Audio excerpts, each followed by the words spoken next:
ang Diyos nagsasabi ng mga bagay na mabuti. Pero kung ayaw mong sumunod, pupunta ka nga sa depresyon. Sino ba yung nadidepress? Sino? Yung mga tao nga ay sumunod sa Diyos. Kasi kung susunod ka sa Diyos, napakalayo sa iyo ng depression. Hindi ka madidepress. Ang nadidepress, walang pag-asa. Ang sumusunod sa Diyos, laging may pag-asa.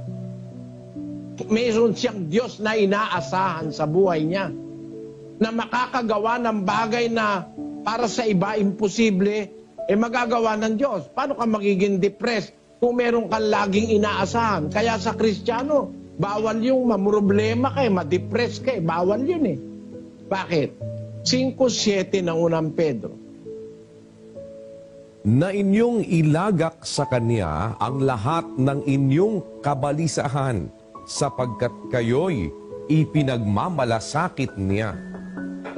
Yung kabalisahan mo, yung worries, yung preoccupations, at saka iba-ibang problema, yun ang nagkokos ng depression eh. Kung tumusunod ka sa Diyos, ilagak mo sa Diyos yung kabalisahan mo.